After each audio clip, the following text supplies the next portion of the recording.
और बुलेटिन की शुरुआत एक महत्वपूर्ण खबर के साथ। दाल कीमतों पर सरकार लगातार एक्शन में है और इस एक्शन को देखते हुए आज एक महत्वपूर्ण मीटिंग हुई है। इस मीटिंग में क्या बातचीत हुई है दाल को लेकर के, ये बताने के लिए जी मीडिया संवाददाता अमरीश पांडे इस वक्त हमारे साथ जुड़े हैं। अमरीश, क्या खबर है, जरा बताइए दाल को लेकर।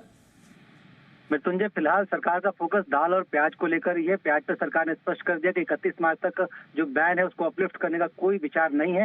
दाल को लेकर, क्योंकि पिछले दिनों में हमने देखा था कि लगातार दाल की कीमतें बढ़ी थी, इसको लेकर आज सरकार ने एक बड़ी बैठक बुलाई थी जिसमें कि दाल मिल एसोसिएशन के साथ साथ बड़े इंपोर्टर्स को बुलाया गया था।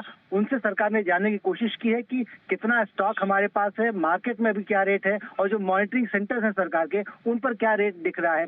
कुल मिलाकर सरकार की कोशिश यही कि देश में अवेलेबिलिटी और अफोर्डेबिलिटी पे कोई संशय, कोई तकलीफ ना आए, उपभोक्ता को उचित कीमत पर दाल मुहैया होती रहे, क्योंकि जो इंपोर्ट हो रहा है माल वो मार्केट में ट्रांसलेट नहीं हो रहा। तो लिहाजा सरकार की इस बैठक का मुख्य एजेंडा यही था कि जितना भी बाहर से स्टॉक आ रहा है वो पूरा का पूरा जारी किया जाए, बाजार में अपने पास होल्ड करके नहीं रखा जाए। इसके साथ साथ एक और इनपुट सरकार ने सभी इंपोर्टर्स को ये भी दिया है कि सरकार की पूरी मॉनिटरिंग है कि आप बाहर से जो आइटम लेकर आ रहे हैं और देश के बाजारों में जितना आइटम है वो पूरा डेटा सरकार के पास है। तो ऐसे में होर्डिंग जो लोग भी कर रहे हैं उन तक ये सूचना पहुंचाई जानी चाहिए कि होर्डिंग न करे। इसका परिणाम बुरा हो सकता है, क्योंकि उपभोक्ता के हितों के संरक्षण के लिए सरकार लगातार सजग है।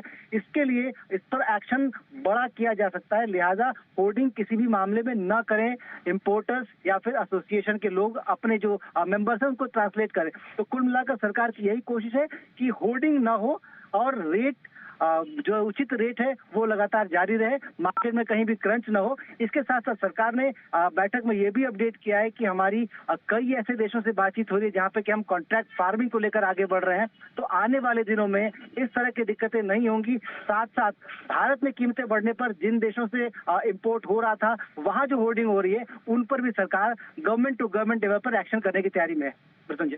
अच्छा, ओके, तो ये पूरी खबर है और इस पर विवेक अग्रवाल साहब भी हमारे साथ जुड़े हैं बातचीत के लिए। विवेक, अभी देखिए अमरीश बता रहे हैं कि दाल को लेकर सरकार बहुत गंभीर है, लगातार बैठकें हो रही हैं, होर्डिंग पर बड़ा फोकस है कि होर्डिंग किसी भी तरीके से ना हो। क्या चल क्या रहा है ग्राउंड पे दाल को लेकर, जरा ये बताइए। नमस्कार मृत्युंजय जी, देखिए ऐसा है कि सरकार बहुत सजग है, जैसा कि अभी आपकी इस वार्ता में पता चला और पहले भी इस बारे में बहुत सारी बातें हुई थी। तो अभी तक तो सरकार अपने इस फैसले से संतुष्ट है और जो सप्लाई है और जो डिमांड है दोनों पे सामंजस्य बना हुआ है। लेकिन जो आने वाली क्रॉप है, जो चने की क्रॉप है, जिसपे सरकार थोड़ा सा संशय की स्थिति में है कि क्रॉप थोड़ी कम हो सकती है, जिसके लिए उन्होंने येलो पीस इम्पोर्ट खोला था, तो वो उस पर उनकी नजर है। और जब ये क्रॉप आएगी और उस पर अगर कहीं वास्तविक में कोई कमी हुई तो उस समय उनको क्या एक्शन लेना है उसकी तैयारी कर रही है सरकार। और उसके पहले का ग्राउंड ये बना रही है ताकि किसी भी तरीके से होर्डिंग के जरिए से और कहीं से डिमांड सप्लाई में कोई कमी ना आए, इस पे फोकस रखी हुई है सरकार। जिसके कारण आप देखें प्राइस पिछले 15 दिन या एक महीने में बहुत ज्यादा नहीं बढ़े हैं, प्राइस स्टेबल है। जो प्राइस बढ़ी हुई है वो सिर्फ तुअर की प्राइस बढ़ी हुई है, जो कि एक्चुअल में शॉर्टेज है।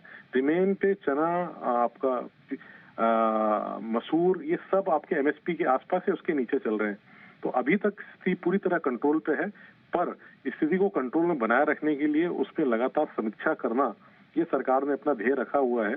और मेरे को जितनी जानकारी है कि ये जो चने की क्रॉप आएगी, इसके बाद ही सरकार को बहुत सारी क्लियरिटी आ जाएगी कि हम लोग क्रॉप में कितना शॉर्ट है या डिमांड सप्लाई उतनी ही है जितना प्रोडक्शन है। उसके बाद सरकार थोड़ी सी सहज और सरल हो पाएगी। तो अभी क्या मान के चले, दाल के दाम अभी काबू में रहेंगे? देखिए, दाल के दाम काबू में तो निश्चित रूप से रखेंगे, लेकिन आने वाले 15 दिन या एक महीने पे इस पे उतार चढ़ाव की स्थिति तभी क्लियर होगी, क्योंकि जब तक क्रॉप आएगी नहीं मंडियों में, अभी सारी क्रॉप्स डिले चल रही हैं। मृत्युंजय जी, आपसे मेरी जीपीसी में भी बात हुई थी और ये चीज हमने वहां पे भी डिस्कस किया था कि जब तक क्रॉप एक्चुअल मंडी से मार्केट में नहीं आती तब तक उसकी कितनी ज्यादा प्रोडक्शन में कमी है वो क्लियरिटी नहीं आ पाएगी। आपने भी देखा पिछले मानसून काफी उतार चढ़ाव भर रहा, जिसके कारण थोड़ी सी क्रॉप डैमेज हुई, थोड़ी सी चने पे थोड़ा सा संशय की स्थिति बनी, जिसके कारण सरकार ने 5 साल या 4 साल बाद येलो पीस इंपोर्ट खोलने का निर्णय लिया, जो अपने आप में बहुत बड़ी बात थी। और जो हमने पिछले बार भी डिस्कस किया था कि 13 लाख टन ऑलरेडी हम इंपोर्ट कर चुके हैं तो ये बहुत बहुत सारी चीजें हैं जो सरकार इस पे नजर बनाए हुए है। और एक चीज जो मैं आपके माध्यम से बताना चाहूंगा कि बहुत सारे येलो पीस जो इम्पोर्टरों ने किया है, अगर वो 31 मार्च तक यहाँ नहीं पहुंच पाई तो सरकार उसको आने नहीं देगी। तो मेरे ख्याल से बाकी लोग ने रिक्वेस्ट की है या रिक्वेस्ट करेंगे कि जो ऑलरेडी माल लोडेड है वो उसको आने दिया जाए। तो ये हो सकता है इससे एक थोड़ी सप्लाई साइड बढ़ जाए। ठीक है। और वैसे कौन सी दाल को लेकर ज्यादा कंसर्न है? बिल्कुल निश्चित रूप से तुअर की दाल को लेकर सबसे ज्यादा कंसर्न है, क्योंकि बैक टू बैक 2 साल से यहाँ पे प्रॉब्लम है। और जो एक मोजाम्बिक बड़ा सप्लायर था वहां से भी क्रॉप किसी कारणों के कारण माल नहीं आ पाया, तो एक थोड़ा चिंता का विषय था। पर अभी बर्मा से क्रॉप आ रही है, तुअर आ रही है, पर नई क्रॉप आने के लिए अफ्रीका में टाइम है। तो मेन जो कंसर्न है तुअर पे ही है, जिसके कारण सरकार ने बहुत सारे स्टेट्स को बोला है कि आप तुअर की जगह रेड लेंटिल्स को दीजिए, मसूर को दीजिए, ताकि सप्लाई साइड बनी रहे और तुअर पे थोड़ा सा जो चिंता का विषय जिसका प्राइस हाई है उसको कंट्रोल किया जा सके। बहुत शुक्रिया विवेक जी आपका और अमरीश आपका भी इस खबर पर डिटेल जानकारी देने